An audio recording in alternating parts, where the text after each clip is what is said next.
Shalom, salam sejahtera untuk kita semuanya. Masih bersama dengan saya, Pendeta Daniel Siswanto. Kita akan melanjutkan pelajaran sekolah sahabat kita. Pada saat ini kita telah tiba di pelajaran ke-6 di triwulan yang pertama di tahun 2024 dengan judul Aku Akan Bangkit. Namun sebelum kita mempelajari lebih dalam, lebih lengkap, mari kita tunduk kepala dan berdoa. Tuhan Bapa yang penuh kasih, curahkanlah kuasa Roh Kudus untuk masing-masing kami. Berikanlah hikmat untuk mengerti dan memahami akan firman ini. Berkatilah kami semuanya yang akan mempelajari firman ini. Dalam nama Yesus kami berdoa. Amin. Aku akan bangkit. Ayat inti terdapat di dalam Mazmur 12 ayat yang ke-6. Oleh karena penindasan terhadap orang-orang yang lemah, oleh karena keluhan orang-orang miskin, sekarang juga aku bangkit, firman Tuhan. Aku memberi keselamatan kepada orang yang menghauskannya. Saudara, pekan ini kita akan mempelajari tentang Tuhan kita sebagai pejuang perkasa yang berjuang untuk anak-anaknya. Tema penindasan sosial, topik utama dalam kitab-kitab kenabian perjanjian lama, bergema di seluruh Mazmur. Sementara pelecehan terhadap orang-orang oleh para pemimpin politik mereka membuat kita tertekan. Kita bukannya tanpa harapan. Tentu saja Tuhan adalah pembela orang-orang yang rendah hati. Di pelajaran hari Minggu dengan judul Pejuang Agung. Mazmur 18 ayat 13 sampai dengan 15. Maka Tuhan mengguntur di langit, yang maha tinggi memperdengarkan suaranya. Dilepaskannya panah-panahnya sehingga diserahkannya mereka. Kilat bertubi-tubi sehingga dikacaukannya mereka. Lalu kelihatanlah dasar-dasar lautan dan tersingkaplah alas-alas dunia karena hardikmu ya Tuhan, karena hembusan nafas dari hidungmu. Nyanyian pujian ini memuji Tuhan karena kuasanya yang luar biasa atas kekuatan jahat yang mengancam umatnya. Nyanyian ini menggambarkan Tuhan dalam keagungannya sebagai pejuang dan hakim. Besarnya tindakan Tuhan harus menghilangkan keraguan tentang perhatian dan kasih sayang Tuhan yang besar bagi para penderita atau tentang kemampuannya untuk mengalahkan kejahatan. Kita hanya perlu menunggu Dia melakukannya. Pertanyaannya adalah, bagaimana Daud mengekspresikan setiap kemenangan yang ia peroleh dari setiap pertempuran? Yang pertama, dalam berbagai pertempurannya melawan musuh umat Allah, Raja Daud memuji Allah sebagai satu-satunya yang meraih semua kemenangan. Mudah bagi Daud untuk mengambil pujian atas apa yang terjadi, atas banyak kesuksesan dan kemenangannya. Tetapi itu bukanlah kerangka pikirannya. Dia tahu dari mana sumber kekuatannya berasal. Mazmur 18 ayat 17 sampai dengan 19. Ia menjangkau dari tempat tinggi, mengambil aku, menarik aku dari banjir. Ia melepaskan aku dari musuhku yang gagah dan dari orang-orang yang membenci aku. Karena mereka terlalu kuat bagiku. Mereka menghadang aku pada hari sialku, tetapi Tuhan menjadi sandaran bagiku.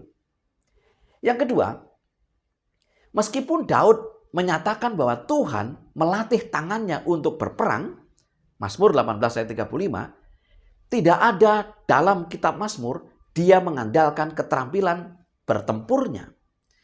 Mazmur 18 ayat 33 sampai dengan 36. Dialah yang mengikat pinggangku dengan keperkasaan dan membuat jalanku rata, yang membuat kakiku seperti kaki rusa dan membuat aku berdiri di bukit, yang mengajar tanganku berperang sehingga lenganku dapat melenturkan busur tembaga. Kau berikan kepadaku perisai keselamatanmu, tangan kananmu menyokong aku, kemurahanmu membuat aku besar. Yang ketiga, dalam kitab Mazmur, Raja Daud yang dikenal sebagai pejuang yang sukses menjalankan perannya sebagai musisi yang terampil dan memuji Tuhan sebagai satu-satunya pembebas, dan pemelihara umatnya. Mazmur 144 ayat 10 sampai dengan 15. Di pelajaran hari Senin dengan judul Keadilan bagi yang tertindas. Mazmur 9 ayat 19. Sebab bukan untuk seterusnya orang miskin dilupakan, bukan untuk selamanya hilang harapan orang sengsara. Mazmur 40 ayat 18. Aku ini sengsara dan miskin. Dalam bahasa Inggris, miskin dan membutuhkan. Tetapi Tuhan memperhatikan aku. Engkaulah yang menolong aku dan meluputkan aku. Ya Allahku, janganlah berlambat. Apa makna sebutan miskin dan membutuhkan oleh pemazmur? Mazmur 137 ayat 7, Mazmur 146 ayat 6 sampai dengan 10. Yang pertama, ungkapan miskin dan membutuhkan tidak terbatas pada kemiskinan materi, tetapi juga menandakan kerentanan dan ketidakberdayaan. Ungkapan ini memohon belas kasihan Tuhan dan menyampaikan gagasan bahwa si penderita sendirian dan tidak memiliki pertolongan selain Tuhan.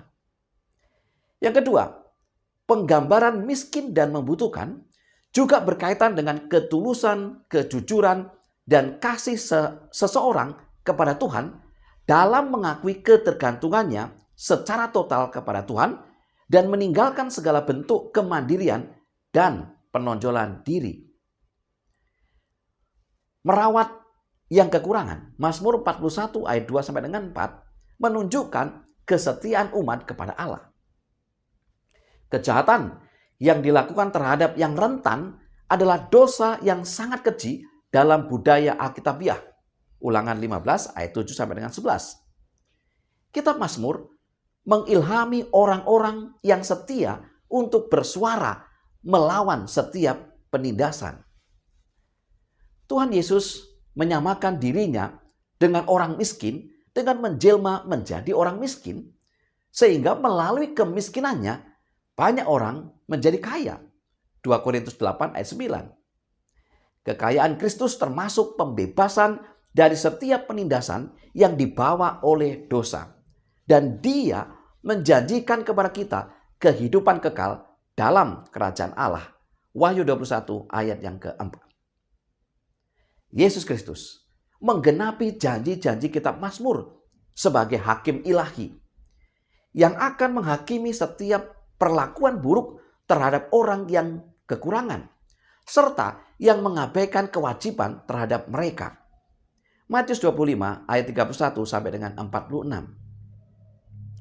Di pelajaran hari Selasa dengan judul Berapa lama lagi kamu menghakimi dengan zalim? Kitab suci dengan teguh menjunjung tinggi pandangan bahwa Tuhan adalah satu-satunya Allah. Allah membagi pemerintahannya atas dunia dengan para pemimpin manusia yang ditunjuk sebagai wakilnya.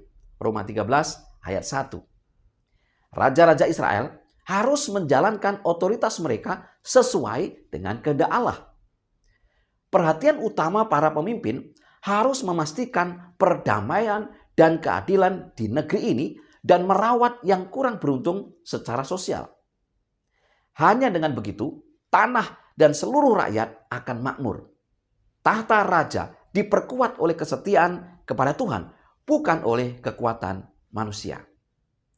Dalam Mazmur 82, Allah menyatakan penghakimannya atas para hakim Israel yang korup. Para Allah yang dimaksudkan di Mazmur 82 ayat 1 adalah para pemimpin Israel yang korup. Tuhan mempertanyakan anak-anak manusia apakah menghakimi dengan adil dan hukuman mereka diumumkan karena mereka didapati tidak benar. Para pemimpin terhuyung-huyung dalam kegelapan tanpa pengetahuan.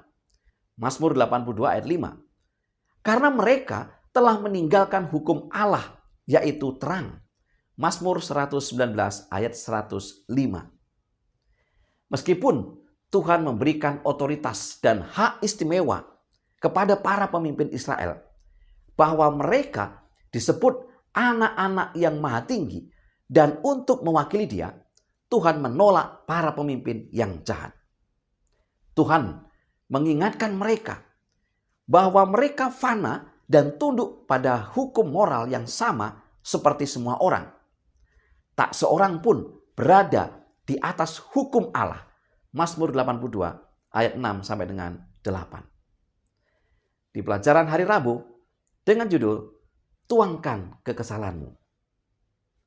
Mazmur 58 ayat 7 sampai dengan 9. Firman Tuhan berkata, Ya Allah, hancurkanlah gigi mereka dalam mulutnya.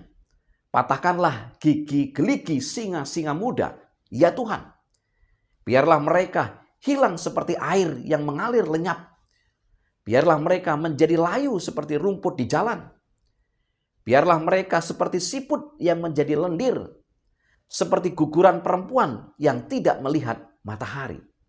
Saudara, beberapa mazmur terdengar membingungkan karena bahasanya yang kasar dan ketidaksesuaian yang jelas dengan prinsip Alkitabiah tentang kasih kepada musuh.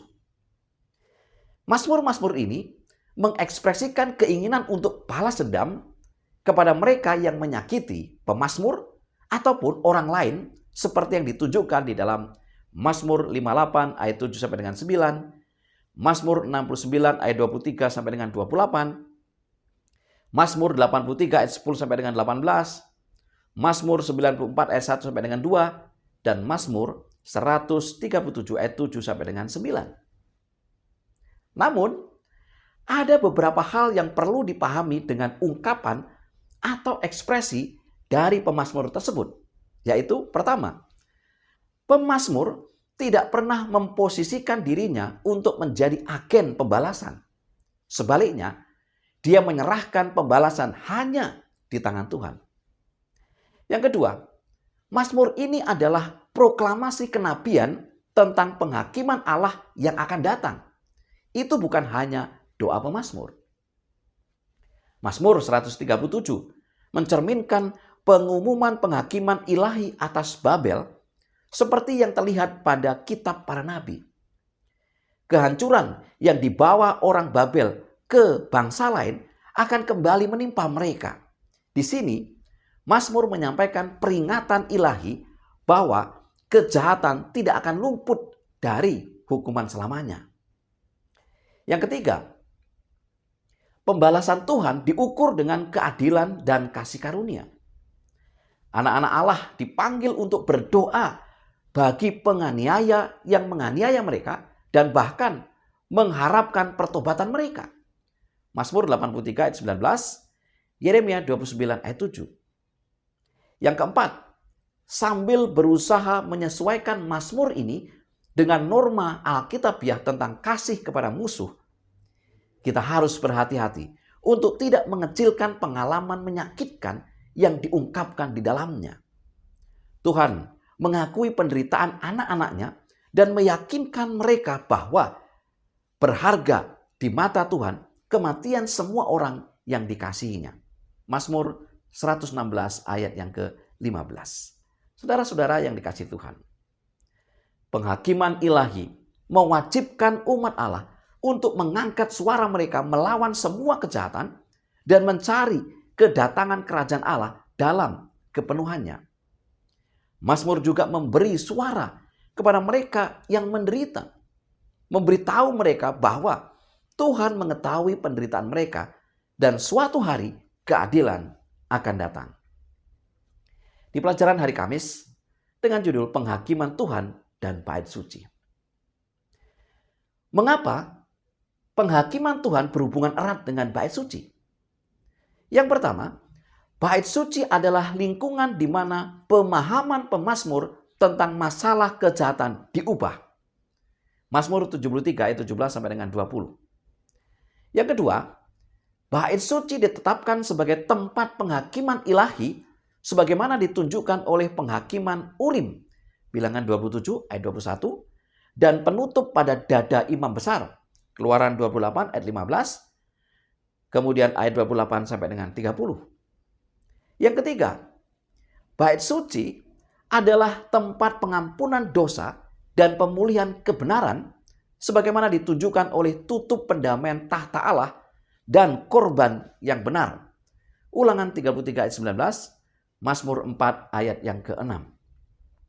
Yang keempat, implikasi praktis dari bait suci sebagai tempat penghakiman ilahi terlihat dalam kesadaran terus-menerus akan kekudusan Allah dan tuntutan untuk hidup benar sesuai dengan persyaratan perjanjian Allah. Kekudusan Allah mengartikan bahwa Dia mencintai keadilan dan kebenaran. Demikian pula, umat Tuhan harus mengejar keadilan dan kebenaran dan harus menyembah Tuhan dalam kekudusannya. Untuk melakukan itu, mereka harus menaati hukum Allah yang merupakan ungkapan kekudusannya. Yang kelima, bait suci memupuk pengharapan gembira akan kedatangan Tuhan sebagai hakim, khususnya selama hari pendamaian. Mazmur memperkuat kepastian kedatangan hakim ilahi yang akan datang.